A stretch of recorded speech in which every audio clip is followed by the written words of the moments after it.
Seguimos, hermanos amados, con nuestro culto dominical y vamos a iniciar entonces con la reflexión de la palabra. Les pido por favor que abran sus Biblias en Isaías, capítulo 52. Isaías, capítulo 52, y vamos a dar lectura del verso 13 al verso 15.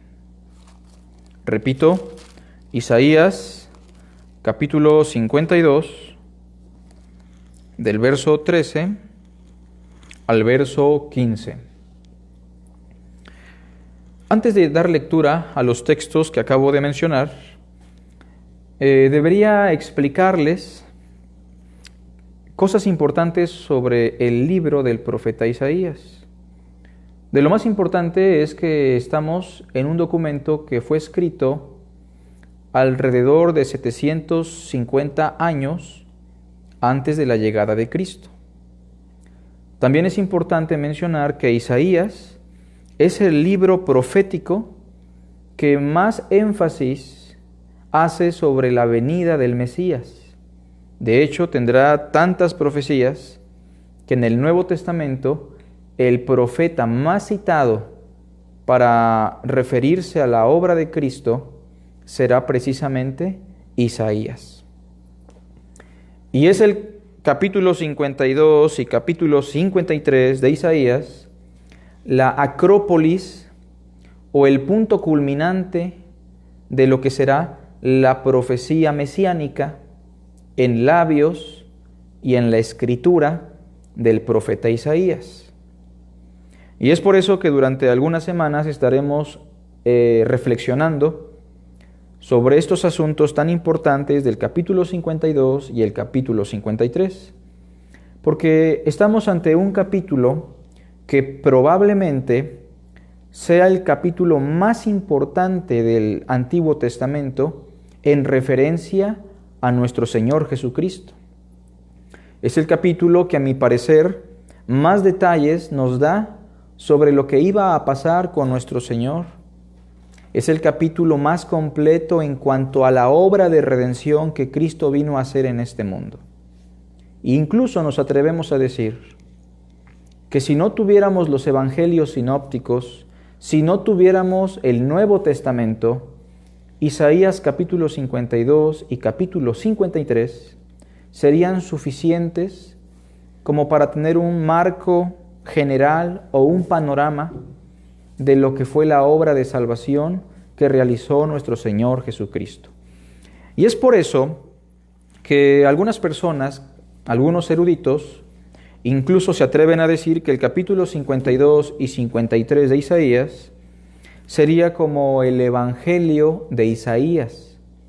Es casi el mismo equivalente a la información que tenemos en Mateo, Marcos, Lucas y Juan, obviamente de manera sintetizada, pero Isaías capítulo 53 de manera muy en particular, podríamos decir que es el Evangelio según Isaías. Pero de alguna manera estamos ante una profecía muy importante que todo cristiano en algún momento de su vida debe reflexionar y debe de tener en su memoria. Por eso les animo, hermanos, a que hagan el esfuerzo de memorizar todo el capítulo 53, porque es una joya dentro de la cristiandad. Es una joya dentro del Evangelio de nuestro Señor Jesucristo.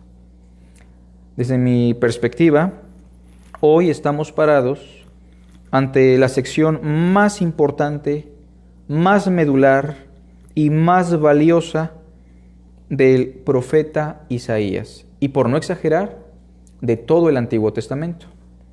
Y es por eso que este mismo capítulo ha sido atacado por los judíos al no querer reconocer que en Cristo se cumplieron todas las cosas escritas en el capítulo 53 de Isaías. También cabe mencionar que si no tuviéramos el Nuevo Testamento, el capítulo 53 basta y sobra para poder evangelizar a una persona. Tal vez usted recordará a Felipe evangelizando a un etíope en el capítulo 8 de los Hechos, en donde precisamente el pasaje que se está usando es el capítulo 53 de Isaías. Incluso el apóstol Pedro, queriendo explicarnos cómo nosotros debemos comportarnos en medio del sufrimiento, en medio de la injusticia, en su primera carta, también citará el capítulo 53 del profeta Isaías. Y todos los detalles de la humillación, sufrimiento, el encarcelamiento, la injusticia, la crucifixión que se llevó en contra de nuestro Señor Jesucristo, está descrita en el capítulo 53 de Isaías. De manera que, mis hermanos, hoy estamos ante un capítulo bastante glorioso, un capítulo de mucho valor, de mucho interés, y que si usted verdaderamente es cristiano, es hijo de Dios, lo debe reflexionar, lo debe meditar y lo debe memorizar. El capítulo 53 de alguna manera tendría que iniciar desde el capítulo 52, verso 13. Recuerden que los capítulos y versículos fueron añadidos años después para que nosotros pudiéramos tener una mejor guía, una mejor estructura de lo que es la Biblia. Sin embargo, a veces esto es contraproducente porque, lejos de ser una guía, nos llegan a mutilar las ideas generales que se quieren transmitir. En este sentido, el capítulo 53 tendría que iniciar del capítulo 52, verso 13, hasta que acabe el capítulo 53. Y es por eso que hoy vamos a examinar el capítulo 52, del verso 13 al verso 15. Hoy estaremos hablando sobre una introducción a lo que será el capítulo 53 de Isaías. Esto será entonces la introducción. Damos lectura, por favor, del verso 13 al verso 15. He aquí que mi siervo será prosperado, será engrandecido y exaltado, y será puesto muy en alto. ¿Cómo se asombraron de ti muchos? De tal manera fue desfigurado de los hombres su parecer, y su hermosura más que la de los hijos de los hombres. Así asombrará él a muchas naciones. Los reyes cerrarán ante él la boca, porque verán lo que nunca les fue contado y entenderán lo que jamás habían oído. Sobre esto vamos a reflexionar y esta será entonces la introducción de todo el capítulo 53. Pero vamos a dar lectura a todo el capítulo 53 para podernos deleitar y para poder entender la magnitud de lo que nosotros estaremos estudiando durante muchas semanas. Verso 1, capítulo 53, verso 1. ¿Quién ha creído a nuestro anuncio? ¿Y sobre quién se ha manifestado el brazo del Señor? Subirá cual renuevo delante de él, y como raíz de tierra seca, no hay parecer en él, ni hermosura le veremos, mas inatractivo para que le deseemos. Despreciado y desechado entre los hombres, varón de dolores, experimentado en el quebranto. Y nosotros como que escondimos de él el rostro. Fue menospreciado y no lo estimamos. Ciertamente llevó él nuestras enfermedades y sufrió nuestros dolores, y nosotros le tuvimos por azotado, por alguien herido por Dios y abatido. Sin embargo, mas él herido fue por nuestras rebeliones, molido por nuestros pecados. El castigo de nuestra paz cayó sobre él, y por su llaga fuimos nosotros curados. Todos nosotros nos descarriamos como ovejas, cada cual se apartó por su camino, mas el Señor cargó en él el pecado de todos nosotros. Angustiado él y afligido, no abrió su boca. Como cordero fue llevado al matadero, y como oveja delante de sus trasquiladores, enmudeció y no abrió su boca. Por cárcel y a través de juicios fue quitado. ¿Y su generación? ¿Quién la contará? Porque fue cortado de la tierra de los vivientes y por la rebelión de mi pueblo fue herido. Y se dispuso con los impíos su sepultura, mas con los ricos fue en su muerte. Aunque nunca hizo maldad, ni hubo engaño en su boca.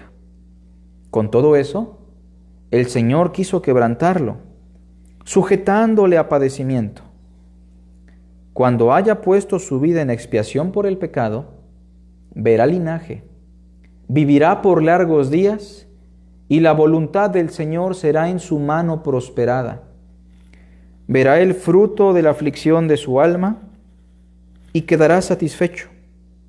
Por su conocimiento, justificará a mi siervo justo a muchos y llevará las iniquidades de ellos. Por tanto, yo le daré parte con los grandes y con los fuertes repartirá despojos. Por cuanto derramó su vida hasta la muerte y fue contado con los pecadores, habiendo él llevado el pecado de muchos y orado por los transgresores. Creo que todo cristiano debe notar y debe reconocer la grandeza de este capítulo. Yo al menos me deleito cuando leo el capítulo 53 porque es muy importante, es muy valioso para poder conocer más la vida y la obra de nuestro Señor Jesucristo. Pero por otra parte, hermanos, también es sorprendente que a través de este capítulo podemos confirmar la suficiencia de las Sagradas Escrituras, su inspiración, y podemos volver a decir, las Sagradas Escrituras son realmente palabra de Dios y se cumplen cabalmente cuando lo dice el texto. Y entonces, hermanos, noten que esto también nos ayuda a confirmar la autoridad, la inspiración, la suficiencia de las Sagradas Escrituras, porque todo lo que se dice aquí se cumplió cabalmente en nuestro Señor Jesús el Cristo. Una introducción al capítulo 53 de Isaías. Versículo 13. He aquí mi siervo. El personaje medular en todo el capítulo 53 es identificado como mi siervo, dice el Señor. Se identifica entonces a este personaje como el siervo del Señor o el esclavo del Señor.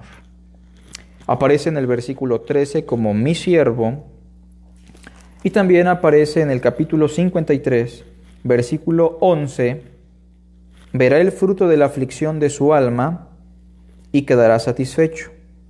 Por su conocimiento justificará mi siervo justo a muchos.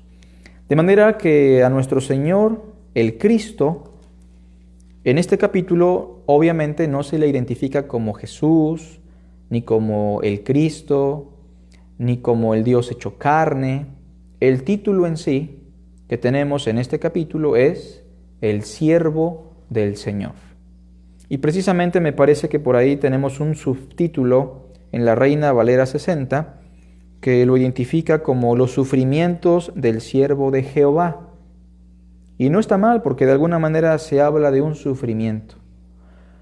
Pero el siervo del Señor es un término que puede llegar a ser confuso en el libro de Isaías. ¿Por qué, mis hermanos? Porque el capítulo 53, ya que es tan importante y tan eficaz para darnos cuenta de que esto se cumplió en la obra y persona de nuestro Señor Jesucristo, los judíos, a lo largo de su historia, al menos un gran grupo, ha querido descartar este capítulo, muchas veces lo han omitido de las sinagogas y cuando lo interpretan, para ellos el siervo del Señor no es nuestro Señor Jesucristo, apelando a dos cosas. La primera, que en todo el libro de Isaías, el título El siervo del Señor se usa en referencia a Israel y no al Mesías.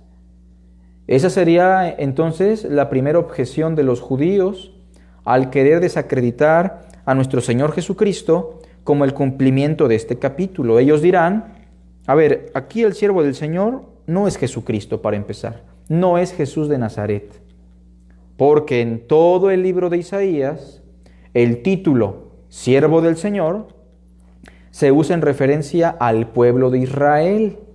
Al pueblo de Israel se le llama el siervo del Señor.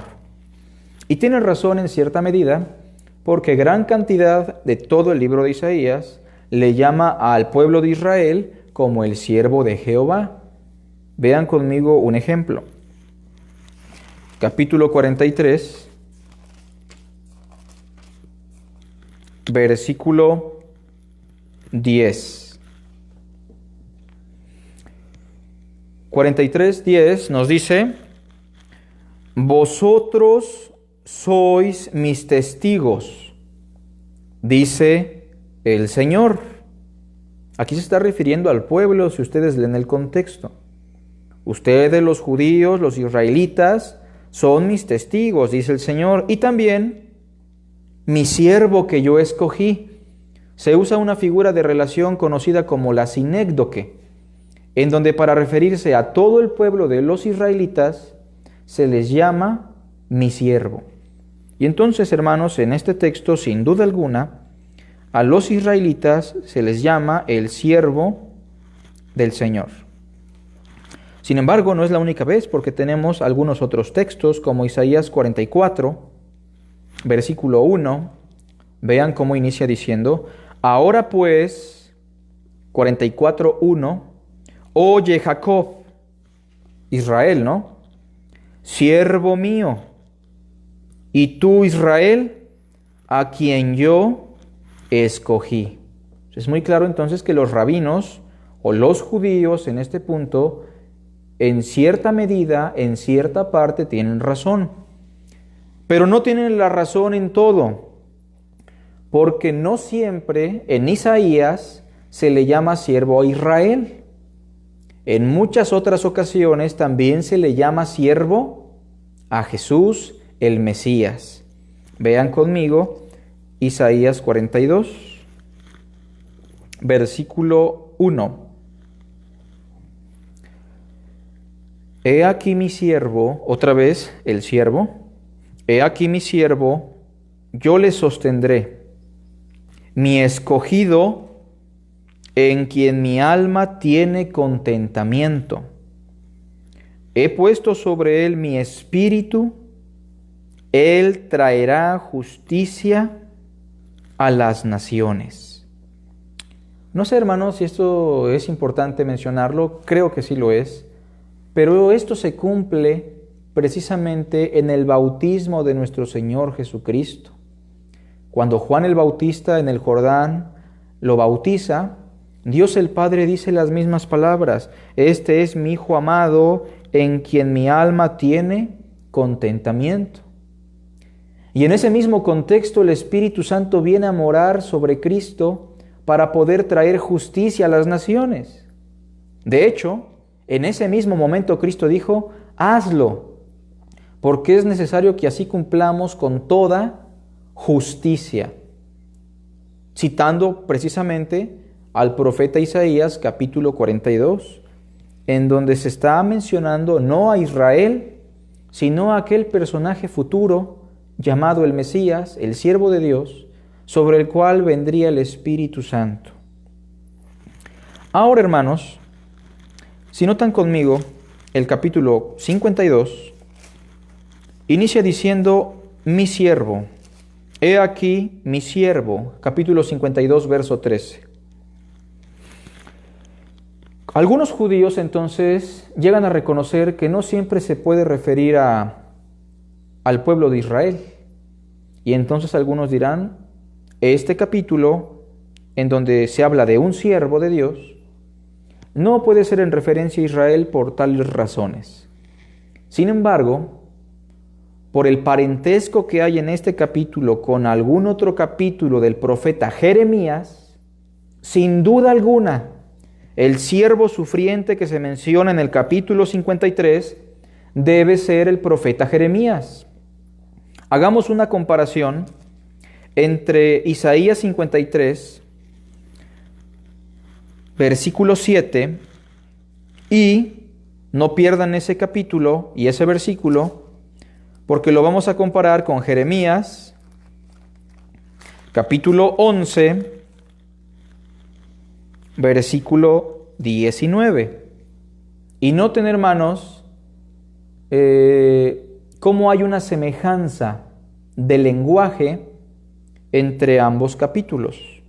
Entonces, si el siervo aquí no es Israel, algunos judíos, queriendo descartar a Jesús de Nazaret, dirán: este siervo es el profeta Jeremías, que sufrió, que fue maltratado, que fue humillado, que fue perseguido, que fue rechazado. Ese es el siervo del Señor. E Isaías está refiriéndose a los sufrimientos de Jeremías, quien vendría unos años después. Capítulo 53, verso 7. Angustiado él y afligido, no abrió su boca. Como cordero fue llevado al matadero, y como oveja delante de sus trasquiladores, enmudeció y no abrió su boca. Ahora escuchen Jeremías 11, 19. Jeremías dice: y yo, Señor, era como cordero inocente que llevan a degollar, pues no entendía que maquinaban designios contra mí, diciendo: destruyamos el árbol con su fruto, y cortémoslo de la tierra de los vivientes, para que no haya más memoria de su nombre. De hecho, esa última frase, cortémoslo de la tierra de los vivientes, es la misma frase que aparece en el capítulo 53 de Isaías, versículo 8, donde dice: por cárcel y por juicio fue quitado, y su generación, ¿quién la contará? Porque fue cortado de la tierra de los vivientes, y por la rebelión de mi pueblo fue herido. Y entonces algunos judíos, queriendo descartar, buscando desacreditar a Jesús de Nazaret como el cumplimiento de este capítulo, dirán: este siervo sufriente, por la semejanza del lenguaje, es en referencia al profeta Jeremías. Pero mis hermanos, a través de este estudio, nos daremos cuenta que no puede ser ni Israel ni Jeremías. Algunas de las razones son las siguientes. Vean conmigo el capítulo 53, por favor, versículo 6. Este siervo, según el verso 6, cargó el pecado de todos nosotros. Estamos hablando de una obra de sustitución, una obra de expiación, una obra que tiene que ver con la ofrenda en el sacrificio, cosa que no hizo ni Jeremías ni el pueblo de Israel. Vean también, por favor, hermanos, el versículo 9. La parte final dice que este siervo nunca hizo maldad, ni hubo engaño en su boca, cosa que no puede existir ni en el pueblo de Israel ni en Jeremías, porque reiteradamente cometieron errores, cometieron maldad y fueron incluso personas imperfectas como nosotros. Otra cosa muy importante en el verso 10 es lo que dice también: con todo eso el Señor quiso quebrantarlo, sujetando al padecimiento, cuando haya puesto su vida en expiación por el pecado. Ni los israelitas ni Jeremías hicieron expiación por el pecado. Versículo 11. Verá el fruto de la aflicción de su alma y quedará satisfecho. Por su conocimiento justificará a mi siervo justo a muchos y llevará las iniquidades de ellos. Ni Israel ni Jeremías pueden justificar a los hombres a través de su conocimiento. De manera, hermanos, que es muy claro, a la luz del Nuevo Testamento y en armonía con Isaías 53, que el único personaje en la historia de la humanidad que puede cumplir con estos parámetros es Jesús de Nazaret, el hijo del carpintero, ese judío que hace 2000 años aproximadamente causó una crisis espiritual en la mente de los judíos que lo rechazaron, pero que a la vez causó un impacto de amor De tal forma que hoy un mexicano y un grupo de mexicanos estamos reflexionando el amor de Dios en Cristo Jesús. Y eso, hermanos, entonces nos debe bastar a nosotros como creyentes, que este capítulo, sin duda alguna, por más que Satanás busque desacreditarlo en el judaísmo, es un capítulo que se refiere a nuestro Señor Jesucristo. Y ya en la marcha veremos cómo cada verso, cada palabra, cada frase se cumple a la luz de nuestro Señor Jesús. Capítulo 52, versículo 13. He aquí mi siervo. Creo que queda muy entendido lo que significa mi siervo. Y nos debe recordar, hermanos, que precisamente Cristo, el Hijo de Dios, Jesús de Nazaret, aunque ya era antes, desde antes del principio, cuando vino a este mundo, se despojó a sí mismo, tomando forma de siervo, hecho semejante a los hombres. Y estando en la condición de hombre, se humilló a sí mismo, haciéndose obediente hasta la muerte y muerte de cruz. El siervo de Dios. Pero cuando vino el cumplimiento del tiempo, Dios envió a su Hijo nacido de mujer y subordinado a la ley, el siervo de Adonai, el siervo del Señor. Hay otro aspecto que debemos explicar como introducción del capítulo 53.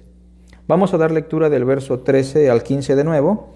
He aquí que mi siervo será prosperado, será engrandecido y exaltado, y será puesto muy en alto. ¿Cómo se asombraron de ti muchos? De tal manera fue desfigurado de los hombres su parecer, y su hermosura más que la de los hijos de los hombres. Así asombrará él a muchas naciones. Los reyes cerrarán ante él la boca, porque verán lo que nunca les fue contado, y entenderán lo que jamás habían oído. Si pusieron atención, se habla de dos situaciones que contrastan entre sí. Por una parte, el siervo del Señor será exaltado, prosperado, puesto muy en alto, pero también el siervo del Señor experimentará cosas terribles, será desfigurado su rostro, su parecer, será humillado. De manera que el versículo 13 habla de exaltación, el versículo 14 habla de humillación y el versículo 15 otra vez habla de exaltación. Y esa va a ser la constante de todo el capítulo 53. Ese va a ser el tenor de todo el capítulo 53. El siervo del Señor será exaltado, pero también sufrirá la humillación. Así que algunos versos del capítulo 53 hablarán de su humillación y algunos versos hablarán de su exaltación.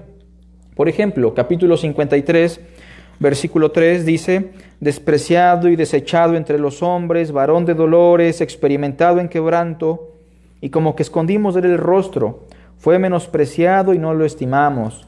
Versículo 5, mas él herido fue por nuestras rebeliones, molido por nuestros pecados, etcétera, etcétera. Humillación. Pero si leemos, por ejemplo, el capítulo 53, versículo 11, dice: verá el fruto de la aflicción de su alma y quedará satisfecho. Por su conocimiento justificará mi siervo justo a muchos y llevará las iniquidades de ellos. Por tanto, yo le daré parte con los grandes y con los fuertes repartirá despojos, etcétera, etcétera, hablando de su exaltación. Y por lo regular, cada vez que se habla de la humillación, se conjuga en pasado. Versículo 14 del capítulo 52, ¿cómo se asombraron? Pasado, de ti muchos. De tal manera fue desfigurado de los hombres su parecer, pasado otra vez. Y cada vez que se habla de la exaltación, por la forma que tenemos aquí, por lo regular siempre se conjuga en futuro. Versículo 13. He aquí que mi siervo será prosperado, será engrandecido, será exaltado y será puesto muy en alto. Casi esa es la diferencia que siempre, casi siempre, vamos a tener en el capítulo 53. De manera que es como si Isaías ya nos estuviera comunicando que primero se va a experimentar una obra de humillación y posteriormente habrá una obra de exaltación. Y es como si Isaías estuviera viendo las cosas en un punto medio, en donde ya pasó la humillación, pero vendrá la exaltación. Y de hecho en ese orden Pablo dirá: se despojó a sí mismo, tomando forma de siervo, hecho semejante a los hombres, y estando en la condición de hombre, se humilló a sí mismo, siendo obediente hasta la muerte y muerte de cruz. Eso fue lo que ocurrió primero, por lo cual Dios también le exaltó hasta lo sumo y le dio un nombre que es sobre todo nombre, para que en el nombre de Jesús se doble toda rodilla de los que están en los cielos, de los que están en la tierra y de los que están debajo de la tierra, y toda lengua confiese que Jesucristo es el Señor, para la gloria de Dios el Padre. Vean cómo esa secuencia es la que está siguiendo Isaías y se amplifica en la perspectiva del apóstol Pablo en Filipenses capítulo 2, del versículo 5 al versículo 11. Y entonces ese va a ser el tenor, el estado de humillación y el estado de exaltación. Versículo 3 entonces, tratando el asunto de la exaltación, se nos dice que el siervo será engrandecido, será prosperado, será exaltado, va a ser colocado hasta lo sumo. Es lo que dice Filipenses, le dio un nombre que es sobre todo nombre, le exaltó hasta lo sumo.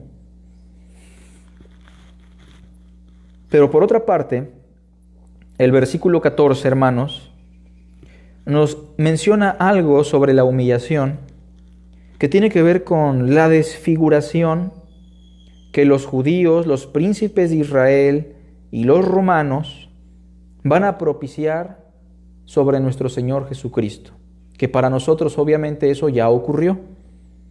¿Cómo se asombraron? Habrá personas que quedarán asombradas, impactadas, completamente anonadadas por lo que le va a pasar a este siervo. ¿Cómo se asombraron de ti muchos? De tal manera fue desfigurado de los hombres su parecer. En el Nuevo Testamento encontramos cómo personas incluso no se atrevían a ver la atrocidad de injusticia que se estaba infringiendo sobre el rostro y sobre el cuerpo de nuestro Señor Jesucristo. Él no solamente fue golpeado, Él también fue flagelado, su piel fue rasgada, su rostro fue completamente desfigurado. Eso, hermanos, fue algo que causó asombro en las personas que estuvieron presentes. Y el profeta Isaías nos está avisando, o les avisó a los judíos, que 750 años antes de Cristo aún no veían estas cosas, que el Mesías, el siervo de Dios, sería desfigurado en su rostro, en su parecer.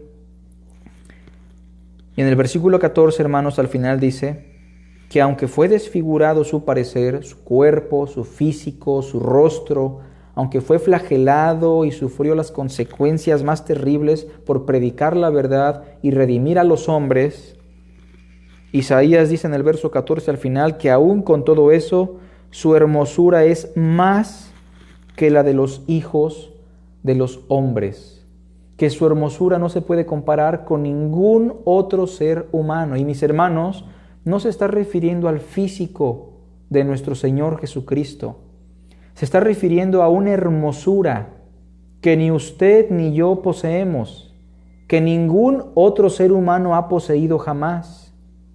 Algunos intérpretes piensan que esta hermosura se refiere a que nuestro Señor era un hombre apuesto, hermoso en su rostro, y eso no lo dudamos.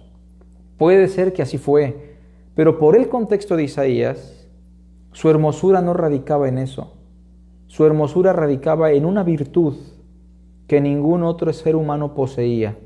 Y por lo que leemos en todo el contexto del capítulo 53, esa hermosura tiene que ver con una naturaleza inmaculada, una naturaleza pura, sin pecado, sin maldad. Vean el capítulo 53, versículo 9 al final, se dice: aunque nunca hizo maldad, ni hubo engaño en su boca. Así como el ladrón le dijo: nosotros a la verdad justamente padecemos, porque recibimos lo que merecieron nuestros hechos, mas éste, en referencia a Jesús, ningún mal hizo. Por eso Dios el Padre dijo: este es mi siervo, en el cual tengo complacencia. Porque Cristo dijo: yo siempre hago lo que al Padre le agrada. En Cristo, hermanos, hoy hay una hermosura que solamente Dios el Padre valora de la manera más plena y completa, y que nosotros debemos valorar. Es una hermosura que no veremos en ningún otro ser humano jamás. Sin embargo, esa hermosura no la pueden ver los ojos humanos, solamente la pueden percibir los ojos de la fe, porque el verso 2 del capítulo 53 y el verso 3 nos dicen que desde la óptica de los judíos y del hombre sin el Espíritu Santo, ellos lo veían como una raíz de tierra seca, no había un buen parecer en él, no había hermosura, no tenía atractivo, no lo desearon, fue despreciado y desechado entre los hombres, varón de dolores, experimentado en quebranto, fue menospreciado y no lo estimaron. Por eso decimos que esa hermosura, hermanos, no es el físico. Tiene que ver con su naturaleza inmaculada, que solamente Dios la pudo ver, y aquellos a los cuales Dios se los reveló. Esa belleza que alguna vez yo pude percibir y sigo percibiendo porque Cristo produjo en mi corazón la fe. Esa belleza que pudo percibir Pedro el pescador con todo y que no era un erudito, y dijo: aunque otros dicen que tú eres otro hombre, otro profeta, mi corazón te dice hoy que tú eres el Cristo, el Hijo de Dios, que ha venido al mundo. Esa es la hermosura que nosotros podemos percibir solamente porque Dios nos lo reveló. Para nosotros, los que creemos, dice Pedro, Él es precioso. Mas para los que no creen, Él ha venido a ser una piedra, la cual es ahora la cabeza del ángulo. Y sobre quienes caigan sobre esa piedra serán completamente desmenuzados. Verso 14, y su hermosura más que la de los hijos de los hombres. Terminamos con el verso 15. Así asombrará él a muchas naciones, los reyes cerrarán ante él la boca. Es curioso que en el capítulo 53 se dice que en su obra de humillación, cuando fue llevado a la muerte, en el versículo 7, él fue angustiado y afligido y no abrió su boca.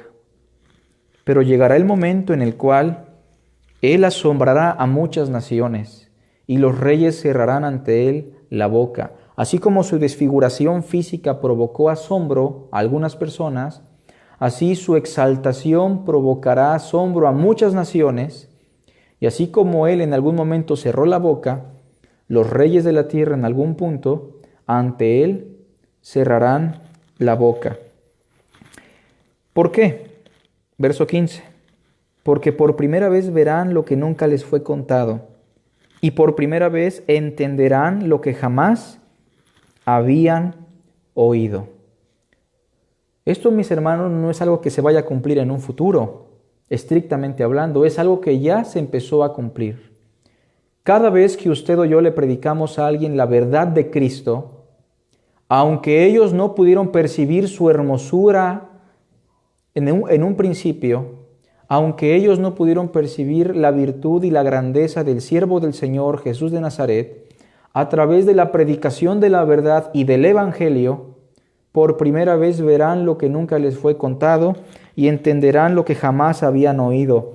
Cerrarán la boca, aunque sean políticos, aunque sean reyes, aunque sean poderosos, y quedarán asombrados por la hermosura, por la exaltación y por la grandeza de Jesús, el Cristo, el Hijo de Dios. Les voy a poner un ejemplo. Desde la perspectiva de Saulo de Tarso, Jesús de Nazaret era un maldito perverso que había hecho estragos al pueblo de Dios. Esa era la perspectiva de Saulo. Y persiguió el nombre de Jesús y persiguió al pueblo de Cristo de manera encarnizada. Pero cuando Dios se le reveló, se dio cuenta que el maldito y el perverso era él, y que Cristo era santo, puro, perfecto, porque por primera vez, aunque él era un erudito y aunque él era una persona importante en el pueblo israelita, él cerró la boca, quedó asombrado con la hermosura de Cristo, se rindió a sus pies y entendió una cosa, que ahora su vida era basura, que todo lo que tenía era estiércol y que ahora lo único que tenía valor era conocer a ese hombre perfecto, Jesús de Nazaret, el Dios que se hizo carne. Usted y yo en algún punto escuchamos de Cristo por el crucifijo que estaba ahí en la casa, por las películas que veíamos, por la misa a la que nos llevaban nuestros padres si es que éramos católicos, pero no percibíamos la hermosura de Cristo. Veíamos eso como una carga, algo aburrido, algo espantoso, que las personas que invertían su vida en ello estaban como que locas. Pero mis hermanos, cuando alguien les predicó por primera vez de manera real y concisa el Evangelio, usted cerró la boca, abrió los ojos y pudo percibir la hermosura de Cristo y quedó asombrado. Vean cómo lo que estoy diciendo, hermanos, es lo que realmente dice la Biblia. Cada vez que se predica el Evangelio y la gente se convierte, quedan asombradas, cierran su boca y se rinden a los pies de Cristo. De esa manera Él está reinando ya, poniendo a todos sus enemigos por estrado de sus pies. Yo era su enemigo, usted era su enemigo, y usted cerró la boca, dobló sus rodillas y quedó perplejo por la hermosura de Cristo a través de la predicación del Evangelio. Vean conmigo, por favor, cómo Pablo menciona esto en Romanos.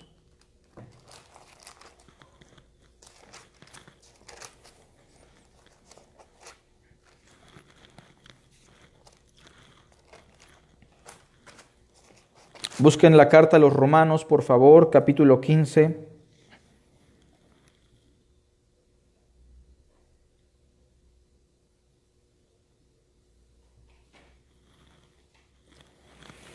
Versículo 20. Pablo dice, después de haber visto la hermosura de Cristo, después de haber cerrado la boca ante el Señor y después de haber abandonado toda la hermosura que él percibía en su persona, él dijo, ahora la hermosura de Cristo es lo que tiene valor.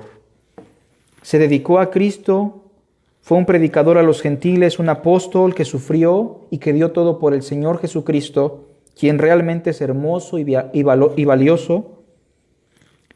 Y dice en el verso 20, y de esta manera me esforcé a predicar el Evangelio, no donde Cristo ya hubiese sido nombrado, para no edificar sobre fundamento ajeno.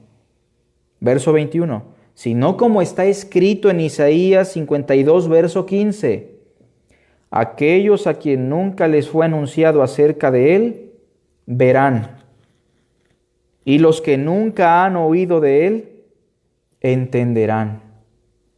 Si usted me está escuchando y nunca había escuchado el mensaje de Cristo, hoy le digo, hace 2000 años alguien vino a morir por sus pecados. Usted y yo éramos criaturas caídas, perversas, desviadas, y Dios mostró su amor para con nosotros. Dios envió a su Hijo, quien se hizo carne, y con una vida perfecta, hermosa, inmaculada, infinita, inmutable, con una vida humana y sujetándose a las limitaciones del cuerpo físico y de la humanidad, cumplió perfectamente los mandamientos de Dios y con su vida perfecta y valiosa, fue a una cruz derramando su sangre, entregando su cuerpo y cargando con la ira de Dios, como dice Isaías 53, verso 10. Con todo eso el Señor quiso quebrantarlo, sujetándole a padecimiento. Jesús de Nazaret murió en la cruz por nuestros pecados y su muerte es suficiente y eficaz para que usted, amigo, amiga, que nos escucha, pueda alcanzar el perdón de sus pecados y la salvación. ¿Qué debe hacer usted hoy para ser salvo? Crea en el Señor Jesús como el Salvador, el Cristo, y usted hoy será salvo. Es una salvación gratuita, por gracia, y solamente Dios le pide su fe. Hoy hemos dado una introducción a lo que será el capítulo 53 de tarea, mis hermanos, y aquí sí les voy a estar preguntando por teléfono, aunque se enojen. La Biblia dice, obedeced a vuestros pastores, y como pastor les ordeno, mis hermanos, que memoricen el texto, por favor, en la medida de sus posibilidades. No es algo que Dios no quiere, es algo para su propio bien, y yo tengo la obligación de ver por sus almas. Entonces les animo, mis hermanos, de la Iglesia Bautista, la verdad que permanece, a estos 22 miembros que el Señor me ha dado, que por favor estén memorizando y reflexionando el capítulo. No todo tal vez en una semana, pero lo más que se pueda, amados hermanos. Tenemos unas peticiones de oración y algunas acciones de gracia, me parece. Y hermanos, en la medida de nuestras posibilidades tratemos de tener contacto con las personas de nuestra iglesia, amados hermanos, porque es necesario. Hermana Lulú, un saludo de nuestra parte. Ella pide por su vida espiritual y por sus hijos.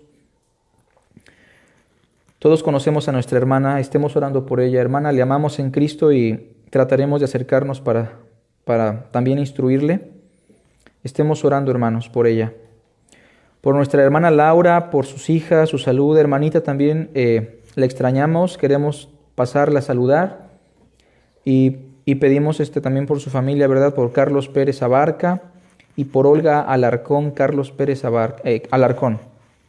Estamos pendientes entonces con estas peticiones. Por favor, en casa estemos orando, hermanos. Y bueno, una acción de gracias. Betty agradece a Dios y la vida de los hermanos que estuvieron orando por su papá Flavio, porque el Señor ya permitió que lo dieran de alta. Gracias a Dios por eso, hermanos. Tenemos la labor de ir a compartirle a don Flavio, ¿verdad? Yo lo conozco un poco y es un hombre muy, muy humilde, muy sincero, un hombre trabajador. Yo lo conozco por otros hermanos, ¿verdad? Y él necesita a Cristo. Entonces, hermano José, si me lo permites, hermana Betty, por ahí nos comunicamos y vamos a visitarlo si es que se llega a poder. Tal vez no ahorita, pero cuando más se pueda, lo haremos. Un saludo también a Betty entonces y a José. Y les animamos, hermanos, como miembros de la iglesia que se bautizaron, que regresen a los pies de Cristo. Los animamos, hermanos, a que consideren los caminos del Señor. Nosotros les amamos y Dios les ama aún más. Pedimos por él y, ¿verdad?, por su papá, Fidel Hernández Evangelista. No sabemos si ya esté mejor, hermana. Seguiremos orando y confiando en que así como don Flavio se levantó, también su papi, hermana, y tenga confianza en el Señor. El Señor tiene el control de todas las cosas, hermana. Y también un saludo a Filiberto, ¿verdad, hermano? Le amamos y esperemos vernos pronto. También por el matrimonio de Jorge Anselmo Herrera Flores y Carmen Landa Hernández, porque tienen COVID, ¿verdad? Para que el Señor les sane. No sé si ellos están en la transmisión o alguien más pidió. Bueno, Rosendo pide por ellos, ¿no? En la semana había mandado los nombres. Yo recuerdo que le comenté que iba a estar orando por ellos. Bueno, las mujeres que están viendo la transmisión con Gretita, sigamos ahí, hermanas, al pendiente, por favor, por amor al Señor, para su unificación como hermanas, como mujeres santas y piadosas. Les animamos a que en la medida de las posibilidades estemos presentes, ¿verdad? También por un lugar para la iglesia, hermanos. Tenemos que estar orando y yo voy a marcarle a los líderes que son Rafita, Eric y Aurelio, conjuntamente con su servidor, para que platiquemos, ¿verdad?, sobre la situación del país, sobre la pandemia y sobre cómo nos podemos empezar a reunir si es que es lo apropiado. Yo sé que algunos tal vez dirán no, otros dirán sí. Vamos a platicar los líderes, hermanos, y vamos a llegar a un punto de acuerdo, obviamente tomando como referencia la palabra. Y bueno, de todas formas no es un hecho que nos vayamos a reunir. Tenemos las intenciones en el corazón, yo creo que todos, pero tenemos que ser prudentes también. Por eso vamos a platicar y después les avisaremos. Pero entonces vamos a tomar en cuenta a los líderes, ¿verdad?, que han sido fieles y que siempre han estado trabajando en medio de la iglesia, que son los hermanos que ya mencioné. Vamos a pedir también por la familia de la hermana Orquídea, su hija, nuestra hermana Itzel, Lina, ¿verdad? Se está recuperando de COVID la hermana Lina Itzel, ¿verdad? La joven. Pues, hermanas, si nos llega a escuchar, les amamos y vamos a estar orando por ustedes. Hermana Orquídea, cuídese mucho, por favor. Esperemos que una vez se pueda, nos podamos congregar. Por ahorita tratemos de de estar en casita, pero comunicándonos en el teléfono, hermanita. Le extrañamos y a veces no sabemos de usted. Un mensajito, hermana, aunque sea el grupo para saber que ahí anda, ¿verdad? Y también para los hermanos que luego no se comunican, no porque querramos que se comuniquen nada más, sino porque los amamos, ¿verdad? Y nos preocupa muchas veces el cómo está su vida.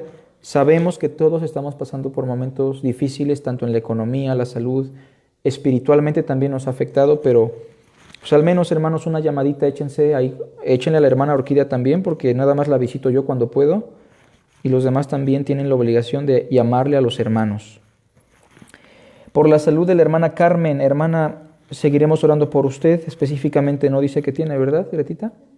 La presión, bueno, pues vamos a estar orando por la hermana, ¿verdad? Aliméntese bien, hermana, y vamos a poner en manos de Dios esta situación de su presión. Por la salud de los familiares enfermos, estemos orando por mi tía Mariela, les comentaba que estaba enferma, no sé cómo siga, voy a comunicarme hoy con la familia para saber cómo está. Por la vecina de nuestro hermano Rosendo que está escuchando la palabra, hermano, siga adelante, hermano, gloria a Dios por su vida, gracias a Dios por su prótesis y porque usted en las medidas sigue trabajando en la obra de Cristo. Y por los matrimonios de la congregación, ¿verdad? Estemos orando por cada matrimonio porque más valioso aún que un grupo de personas es nuestra familia, es nuestro matrimonio. Entonces, oremos por las familias, por los matrimonios, para que la iglesia esté sólida, firme, llena de amor. Y bueno, por el interés, por el amor, por la unidad. Les pido también que oren por Rafita. Él está predicándole a una familia, ya tiene algunas semanas o meses, me parece. Yo sé de esto porque él me pide a veces apoyo, ¿verdad? Pero el hermano es muy responsable con esta familia, por lo que tengo entendido. Hermano, yo sé que nos está escuchando, le animamos a que siga adelante. La labor en Dios no es en vano y estaremos orando por esta familia también. Entonces, apoyamos ahí a nuestro hermano Rafa en oración y cualquier cosa que necesite, hermano, para esta labor, juntamente con Rosendo y los que estén haciendo esta labor evangelística, pues comuníquense con la iglesia, con nosotros, para proveerles de lo que se necesite.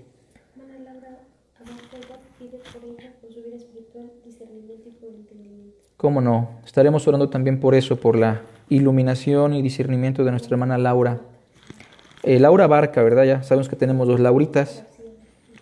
Entonces, por la hermana Laura Barca oramos por su discernimiento. También, pues, pedir, ¿verdad? Por su servidor. Yo tengo una gran responsabilidad con ustedes, hermanos, y les pido que también me cuiden en la medida de las posibilidades, que me echen una llamadita, también que me pregunten cómo estoy, no porque yo desee eso, sino porque es necesario que yo pueda rendirles cuentas de si soy íntegro como pastor. Ustedes me conocen la mayoría de tiempo y he querido siempre conducirme con honestidad, pero les animo a que se acerquen conmigo porque no tengo a otros hermanos a los cuales yo les pueda compartir a veces mis situaciones del corazón. Y aunque yo la verdad estoy muy bien ahorita con mi esposa y yo personalmente estoy bien, les animo a que también no me dejen, hermanos.